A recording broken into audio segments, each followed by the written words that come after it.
식품을 연구하는 사람으로서 아끼는 저서들이 있는데 이번에는 세계적인 명서 우유의 역사에 대해 소개하겠습니다. 먼저 지은이 마크 콜란스키에 대해 간단히 소개하면 아마존 선정 일생에 읽을 만한 책 100의 작가이자 뉴욕 타임스 선정 베스트셀러 작가, 현재는 저널리스트이자 작가로 활동하고 있다. 1997년 발표한 대구는 세계적인 반향을 불러일으키며 뉴욕 시립도서관이 선정하는 비빌에 올라으며 음식 관련 명저에 주어지는 제임스 비어드 어워드, 제임스 비드 A를 수상했다. 그럼 본문으로 들어가겠습니다.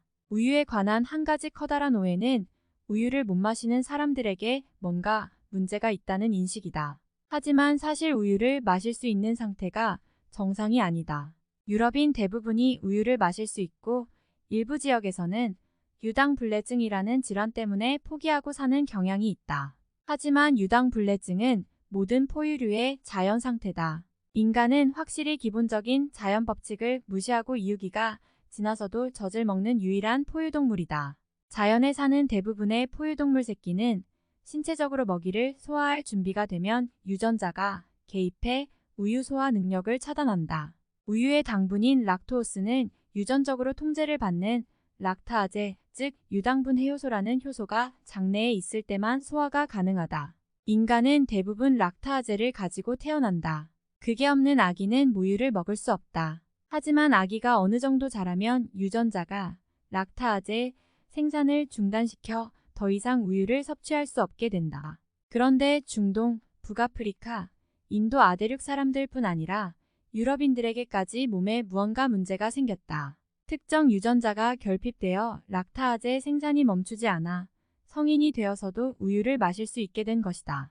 그런 유전자 지도는 혈통이 같은 종족이나 친족 관계를 타고 이동한다.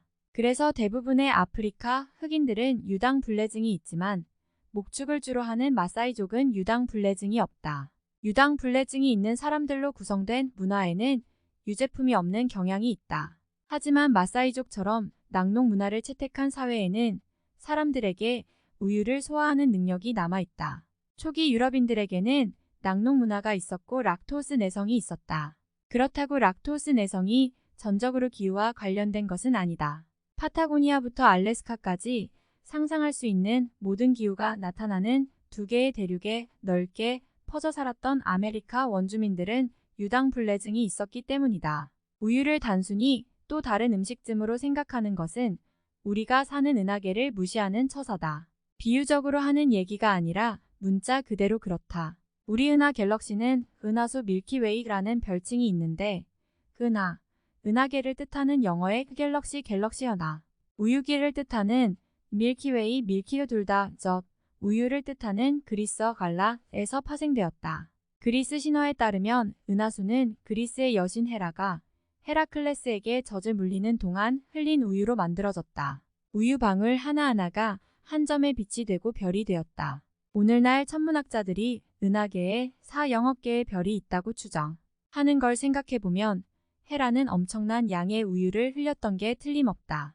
수많은 문화에 우유를 주제로 한 이런 창조 신화가 있다. 서아프리카의 플라니족은 세상이 다른 모든 것이 창조되어 들어있던 거대한 우유 한 방울로 시작됐다고 믿는다. 노르웨이 전설에 따르면 태초의 서리에서 태어난 이미르라는 서리 거인이 아우둠라라는 거대한 암소의 젖을 먹고 살았는데 이 암소에게서 흘러나온 4개의 젖줄기가 4개의 강을 이뤄 이제 막 태어난 세상에 양분을 공급했다고 한다. 오늘날 이라크 지역에서 발원한 수메르 문명은 문자 언어를 사용한 최초의 문명이자 우유를 얻을 목적으로 가축을 기른 최초의 문명이다. 수메르 전설에 따르면 우르크라는 제사장이 동물들에게 말을 걸어 미사바란 여신에게 우유를 주지 말라고 했다. 그의 음모를 알아챈 양치기 형제가 제사장을 유프라테스 강에 빠뜨렸는데 그는 양으로 모습을 바꿨다. 이 계략을 알아챈 형제가 제사장을 다시 강에 던졌고 이번에는 소로 모습을 바꿨다. 세 번째 계략도 알아낸 형제가 다시 그를 강에 빠뜨렸더니 이번에는 영양의 일종인 샤무와 알프스 영양이죠. 그걸로 모습을 바꿨다. 이 전설은 확실히 우유를 얻을 수 있는 동물을 찾는 과정을 설명하는 전설임이 틀림없다. 이집트 모성의 여신 이시스는 파라오에게 젖을 물리는 모습으로 자주 보이고 그녀의 남편 오시리스는 1년 365일 날이 바뀔 때마다 한 사발씩 우유를 부은 것으로 유명하다. 이시스는 중동 전역에서 인기 있는 신이었는데 주로 커다란 가슴, 소의 머리와 뿔을 단 모습으로 묘사된다. 그리스에서 이시스에 해당하는 다산의 여신 아르테미스는 젖가슴이 수십 개 달린 모습으로 묘사되기도 한다. 이집트인들은 소의 여신 하토르도 숭배했다. 이집트 사원에서 우유는 흔한 곡물이었다. 사람들은 아기가 자기에게 젖을 물리는 유모의 성격을 물려받는다고 믿어서 유모를 선택하는데 매우 신중했다. 또 제우스가 바람둥이인 이유는 크레타 섬에서 방탕하기로 유명한 염소의 젖을 빨았기 때문이라고 전한다. 아시리아인들은 같은 유모의 젖을 먹고 자란 아기들을 형제자매로 보고 혼인을 금지했다. 기원전 2세기 또는 3세기경 로마에서 이제 막 엄마가 된 여인 앞으로 보내진 편지에는 이렇게 적혀 있다. 유모는 신경질적이거나 수다스러우면 안 되고 식욕을 조절하지 못해도 안 되며 예의 바르고 차분하고 경험이 많아야 하는데 외국인은 안 되고 그리스인이어야 합니다. 이 마지막 요구사항은 고대 그리스에서 자주 언급된다. 1, 2세기경 그리스 의사인 소라누스는 그리스 로마 사람들에게 유모는 그리스인이어야 한다고 거듭 강조했다. 힌두교도들은 예나 지금이나 소를 숭배한다. 산스크리트어로 암소는 아그냐인데 도살할 수 없다는 뜻이다. 힌두교에는 비슈누, 신이 우유 바다를 휘저어 우주를 창조했다는 창조신화가 있다. 초기 기독교인들은 이런 소,